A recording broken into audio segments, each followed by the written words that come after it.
Shalom saudara terkasih, salam jumpa bersama saya Romo Ansel Musamo MSC dalam renungan masa Natal pada tanggal 3 Januari tahun 2025. Semoga Anda dalam keadaan baik dan sehat selalu. Saudara, salam damai dan sukacita Natal. Dalam masa Natal ini kita terus merenungkan misteri kasih Allah yang luar biasa, yaitu bahwa Sang Sabda telah menjadi manusia dan tinggal di antara kita. Bacaan-bacaan hari ini membawa kita kepada panggilan hidup sebagai anak-anak Allah dan pengenalan kita akan Yesus sebagai anak domba Allah. Yang pertama, kita dipanggil untuk hidup kudus sebagai anak-anak Allah. Surat pertama Yohanes menyatakan bahwa siapa yang lahir dari Allah harus hidup dalam kebenaran dan menjauh dari dosa. Rasul Yohanes menegaskan bahwa melalui Yesus Kristus kita menjadi anak-anak Allah. Lihatlah betapa besarnya kasih yang dikaruniakan Bapa kepada kita, sehingga kita disebut anak-anak Allah. Identitas sebagai anak-anak Allah adalah anugerah besar. Tetapi anugerah ini juga mengandung tanggung jawab untuk hidup kudus sesuai dengan kehendak Allah. Dalam masa Natal ini kita diundang untuk memperbaharui komitmen kita sebagai anak-anak Allah, meninggalkan dosa dan menjalani hidup yang memuliakan Tuhan. Renungkan, apakah hidup kita selama ini mencerminkan kasih dan kebenaran Allah? Apakah kita sungguh hidup sebagai anak-anak Allah?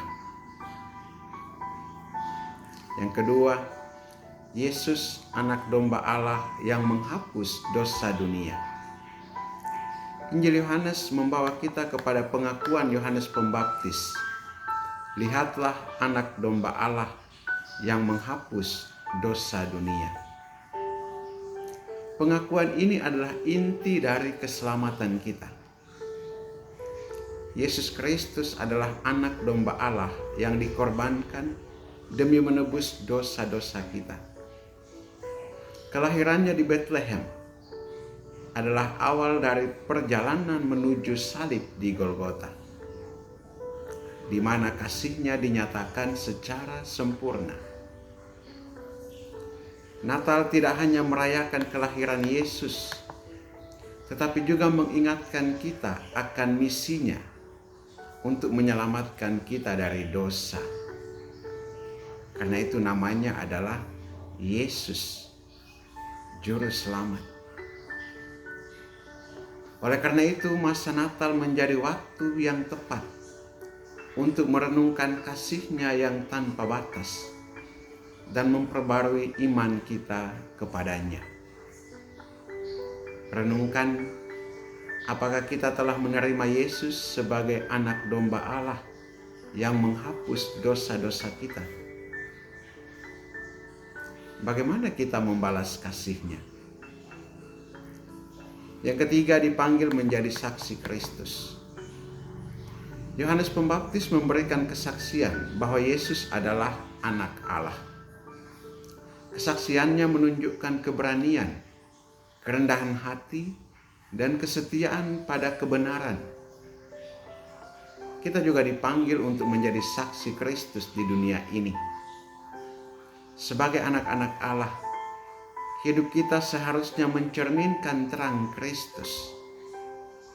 Dengan kasih, kebaikan, dan pengampunan, kita dapat membawa pesan Natal ke dalam dunia yang seringkali diliputi kegelapan.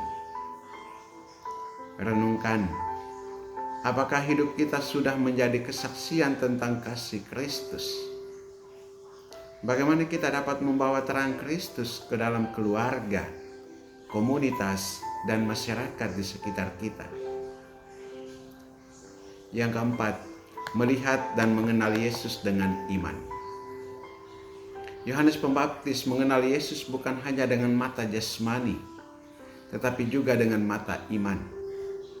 Ia melihat Yesus dan mengenalnya sebagai anak domba Allah berkat pewahyuan Roh Kudus. Kita juga diundang untuk melihat Yesus dengan mata iman, mengenal Dia lebih dalam, dan membangun hubungan pribadi dengannya.